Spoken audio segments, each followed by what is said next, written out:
What is up, guys? Welcome back to another episode of Freedom Sentinels, where in order to guard freedom, we first must obtain it. Right? And how do we do that? Right?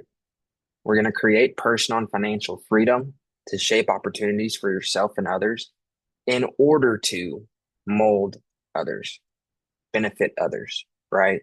So, guys, I'm super excited. If you don't know, right now I'm doing a 90-day podcast challenge. So what does that mean? That means 90 days, there's going to be a minimum of 90 podcasts put out. This is to give you guys value sooner rather than later, as well as help me learn how to do better, make better content, all of this cram packed into 90 days. I'm excited. I hope you are too. Let's get into it today.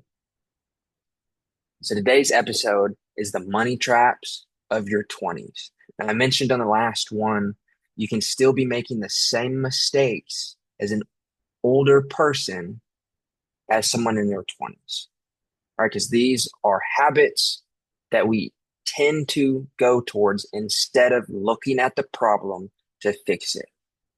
We just accrue more debt,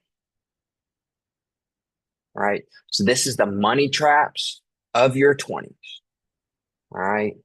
So most people don't fall to these traps because of lack of talent, right? They fail because money traps you.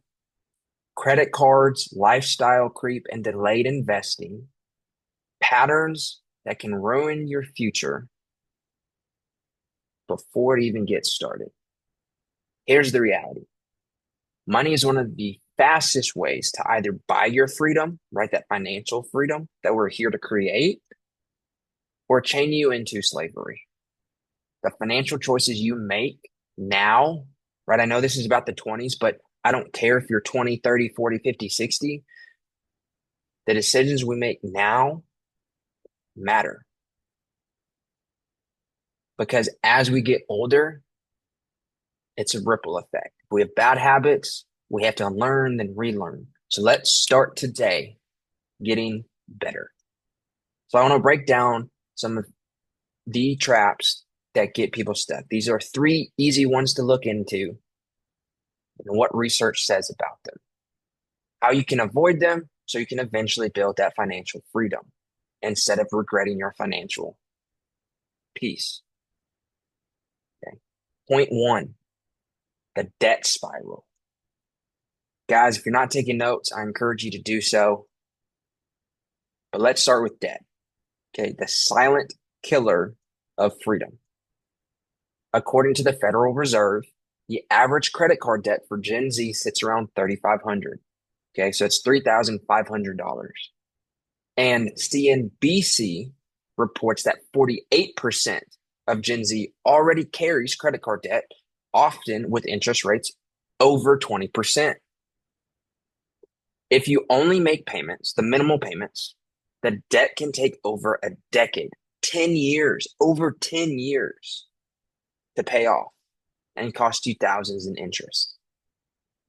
So debt ties tomorrow's income to yesterday's mistake. If you don't take care of your money, it's not going to be good for you. But it doesn't just take your money, it takes your options. Okay. So lesson one, takeaway one, debt isn't neutral. It's a trap that steals your freedom. So make an exit plan and stop adding new balances. Got it? We'll go more into depth on some of these things, but right now we have to understand how bad debt can be for you, especially credit card debts and loan debts and things like that. Okay. Point two, lifestyle inflation. So that second trap is lifestyle creep. Bank rate surveys show that about 60% of young workers increase their spending every time their income goes up. Instead of saving or investing, they buy the new car, they upgrade the apartment, they eat out more often. On social media, it looks like success. In reality, it's a shinier cage. If your expenses rise at the same pace as your income, so you're running a steady race, so you get a raise, then you upgrade your life, and you're running at the same pace of your income as your spending habits, you'll never escape the treadmill. Okay, when we look at life as a marathon and not a sprint, right? You have to start doing things in order to continue your life, right? That's the marathon of how do I pace in order to succeed. If I burn out on the front half, okay, if the marathon is 26 miles, if you burn out on mile 3, it's going to take you longer to finish, right? If you look at it at a sprint, from that sprint perspective, out the gate, you're gone.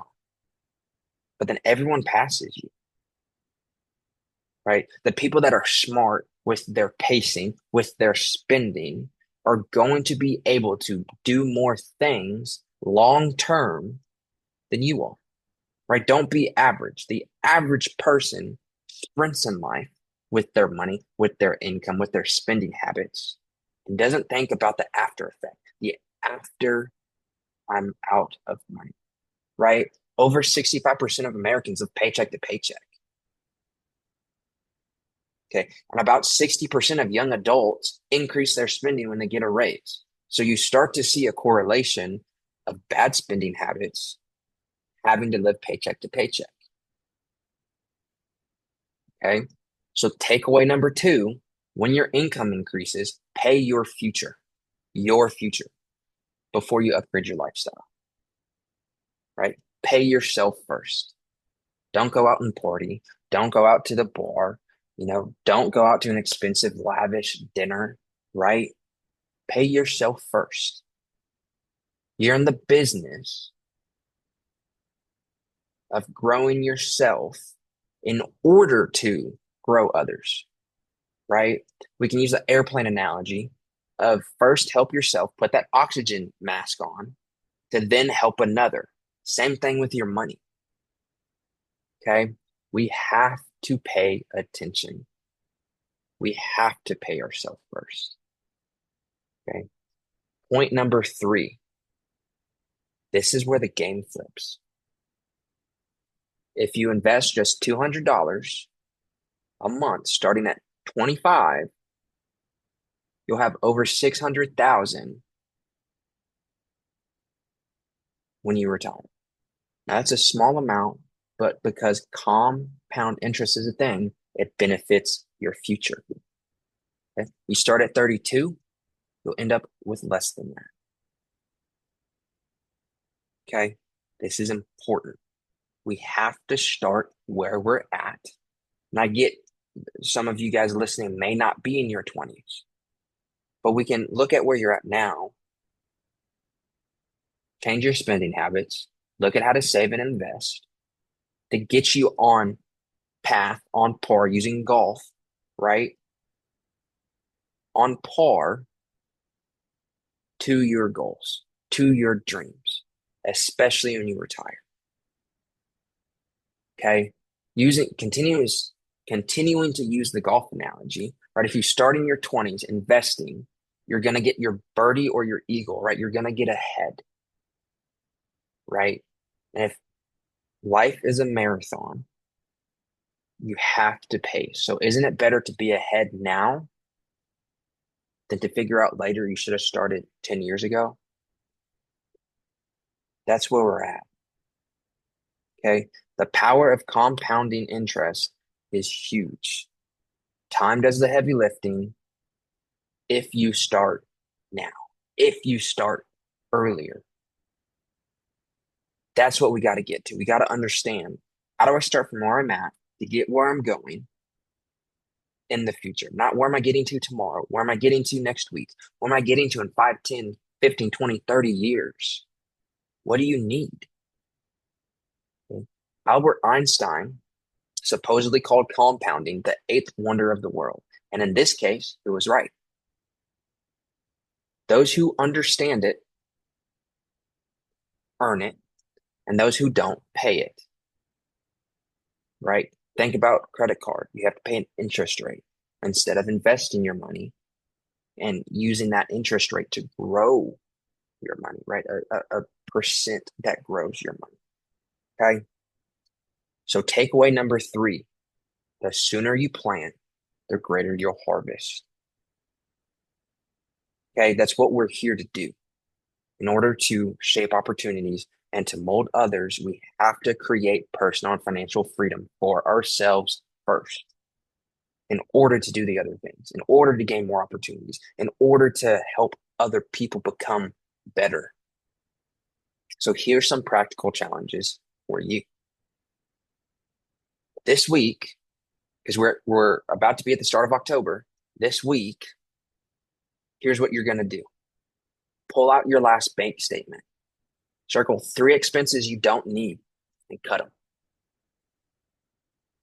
Number two, take the money and put it toward paying off debt or building savings or investing. And we'll talk about that a little bit later on different episodes. And what I'll also do for you guys listening is I'll create something on my social media that gives you tips and tricks to do this in a fun, interactive way. Okay. Number three, automate a monthly transfer into an investment or savings account so you don't have to worry about it. So you don't have to think about it, right? So if we do this, you don't have to think about it. It's an auto draft. You say, hey, I'm 20 years old. I'm 22. I'm 23, 24, 25. I want 200 a month. Go into an investment so that way I can start planning for my future and have a future. Okay? If you're older than that, it might take a little bit more. But the good news is a little bit to start is better than nothing, right? That's what we're here to do. Start where we're at to grow better. I don't care how old you are.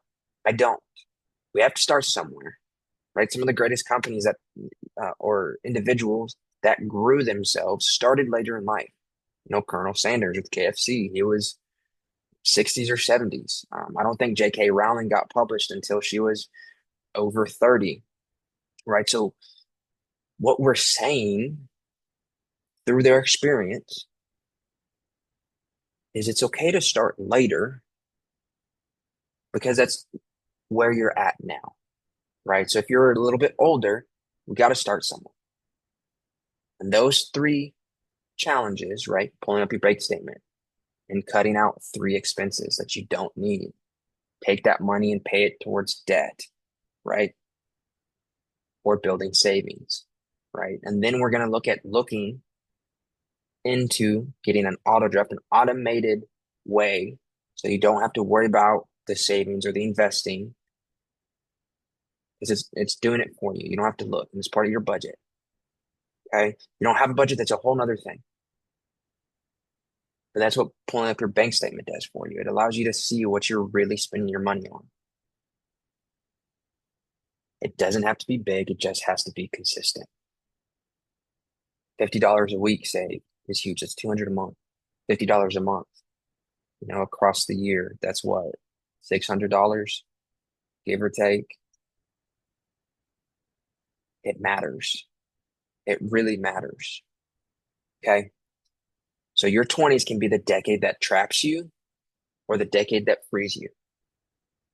Debt steals, lifestyle creep enslaves, but investing early sets you free. Okay. That's what we're about. It's what I'm about. It's what we have to do. I don't like it any more than you do. I don't because, again, I'm also in my 20s and I've had to learn this and I have to apply this and I have to do this as well. It's not just I'm preaching to you. I'm giving you the mistakes I've made. I'm giving you the things that I've done wrong to benefit you so you don't have to go through the same mistake. Okay. Use my mistakes to better your life. I encourage you to do that. I encourage you to look at the people that are older than you, right? Or your peers that have said, oh, I do this and this is the result. Well, if that to you is a mistake, you don't have to make the same one. Guys, but on the next episode, we'll go deeper into the principle behind it all. Why discipline matters. Not money, but discipline is the real engine of freedom. Okay. So I've talked about money traps. The next episode is why is discipline important? Because not budgeting, discipline being consistent. Why not investing? Why not doing the smart things for yourself hurts you? And how discipline and direction change your life. Guys, if you want to follow me on social media, see some more content and things that I'm working on, my social media is Freedom with Fitzy all together. I'll put that on the screen, something I haven't done, so I'm learning how to do that. But guys, let's create freedom to shape opportunity in order to mold others. I'll catch you next time.